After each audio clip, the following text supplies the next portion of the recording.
สวัสดีทุกคนยินดีต้อนรับเข้าสู่เกม Among Us นั่นเอง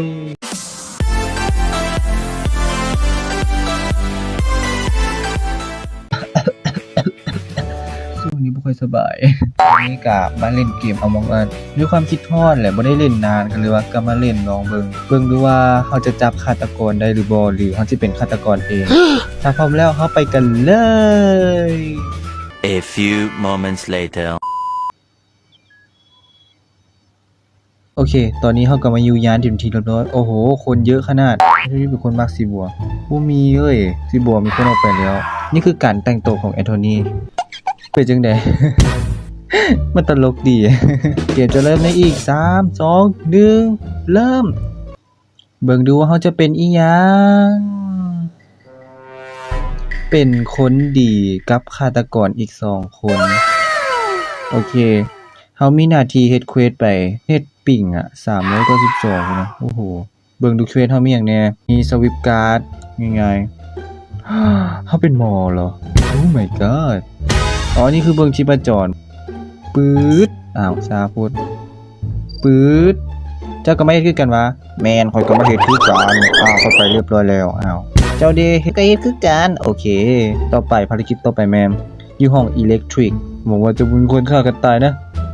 เอ้ยข่อยจะอันเจ้าข่อยหนีดีกว่าเจ้าแม่นบอกเอ้ยข่อยก็หนีคือกันเอาเป็นหยังคือย่านข่อยออกจะบริสุทธิ์ผุดพองโอเคหลังจากเฮาเฮ็ดอันนี้แล้วเฮาก็ไปตามลูกศรบ่เห็นฆาตกรเลยแล่นลงไปจังบอกข่อยย่านเจ้าข่อยหนีดีกว่าเฮาก็จะเปลี่ยนสวิตช์ปึ๊บภารกิจสำเร็จไปภารกิจแรกต่อมาเฮาก็จะเฮ็ดให้มันไปตามจุดเป้าหมายตึ๊ด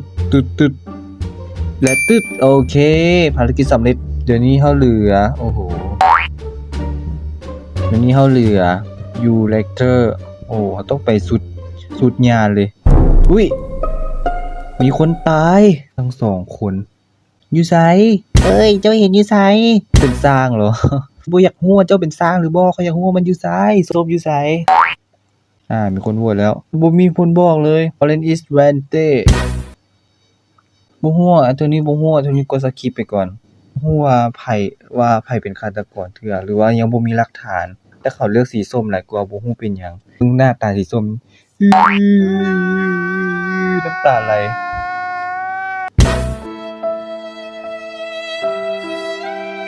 นี่สีส้มถูกเตะออกไปแล้วแต่เฮาบ่ฮู้ว่าสีส้มนั้นอาจจะเป็นอิมโพสเตอร์ก็ได้ตรงนี้เฮาเฮ็ดเวียกก่อนด้วยเกียรติเควสนี้มากเลย A few moments later.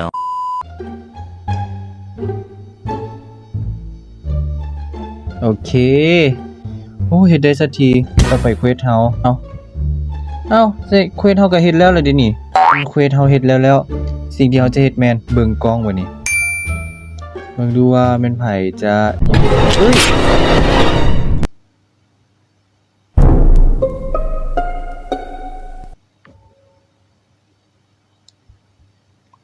สีใครเป็นฆาตก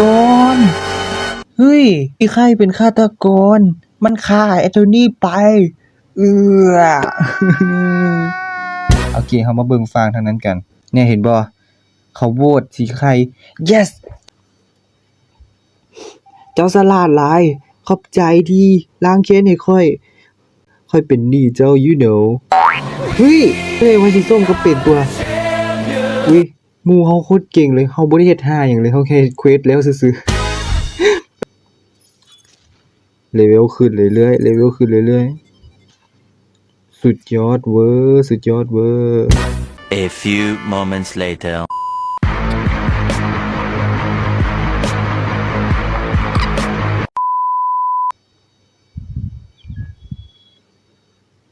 มีสีบัวบ่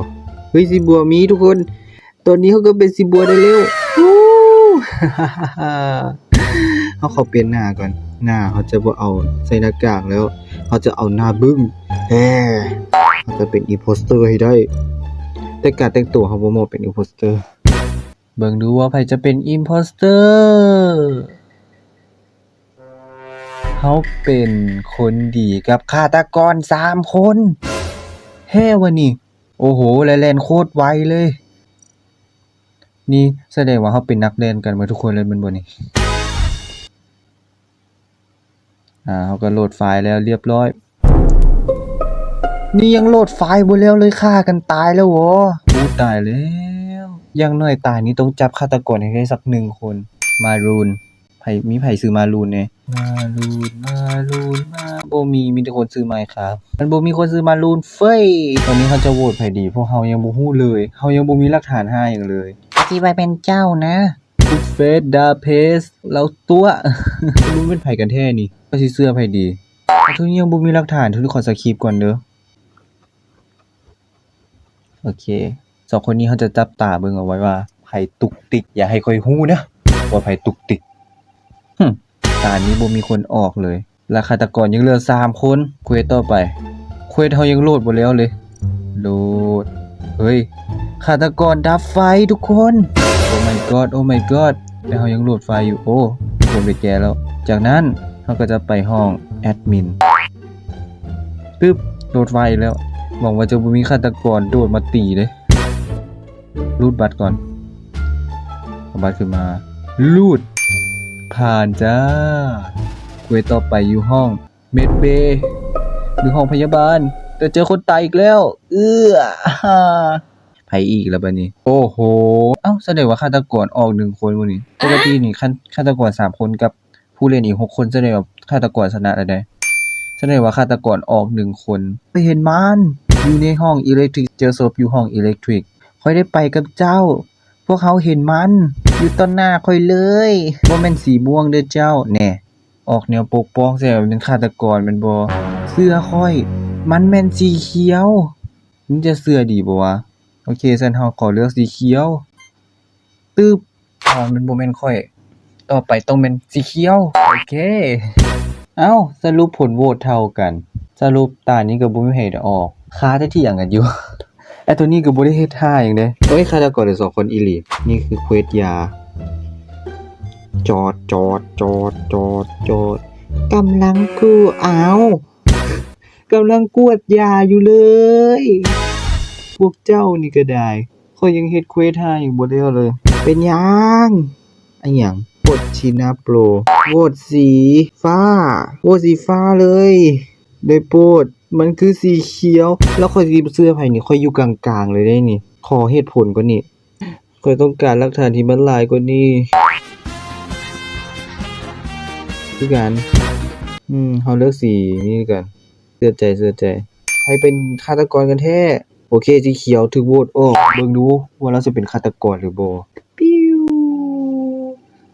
ค่อยบ่แม่นฆาตกรเฮ้ยฆาตกรเดี๋ยวใช่ว่าฆาตกรต้องเป็นสีฟ้าแน่นอนกดโหวตนี่แหละ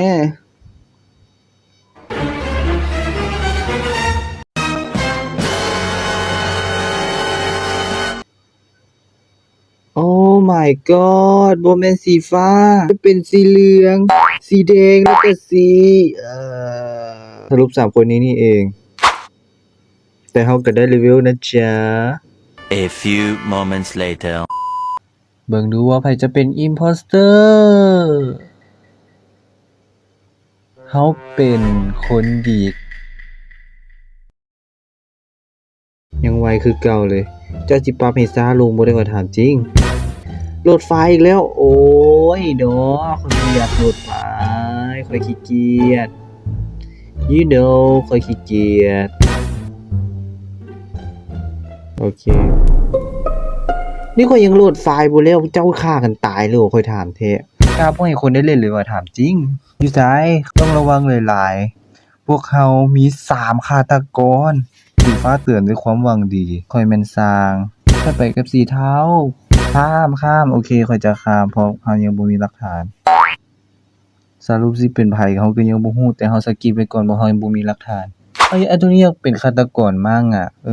แต่ตัวนี้บ่ได้เป็นเลยยังฆาตกร3คือว่าคันฆ่าอีกเทื่อนึงคือเฮาแพ้เลยนี่เนี่ยเฮาเป็นคนดีแต่เพียงเฮาต้องทำความสะอาดซองลมนะวะไปนี่โอเคเราต้องไปแก้ฆาตกรกดซาโบทาจแล้ว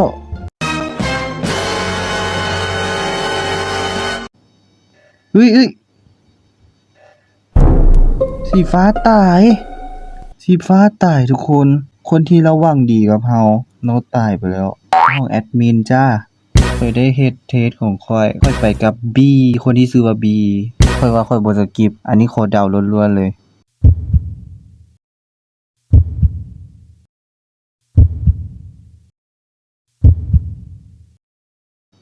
คนนี้แน่นอน เราอาจจะเป็นอีกก็เป็นได้ เพราะ3คนไง มีโอกาสไง แต่ทีนี้บ่มีโอกาส เศร้าแป๊บหรือแล้วหลอกเขาวะ แต่จังไหนเขาก็แพ้แล้วล่ะ เล่นไปเถอะ โอเคเราก็ต้องอัปโหลดไฟล์ทีนึงย่านมันฆ่าเขานะไอตัวนั้นนะโหลดแล้ว โอเค แบ่งไฟวะนี่ แดง ฟ้า บัว เหลืองฆาตกรปิดไฟเฮาแต่เฮาจะบ่หวั่นไหวโอเค ไปเปล่งไฟนาวเปล่งไฟเฮ้ย มีฆาตกรนัว มีฆาตกรค่อยบอกแล้ว เอา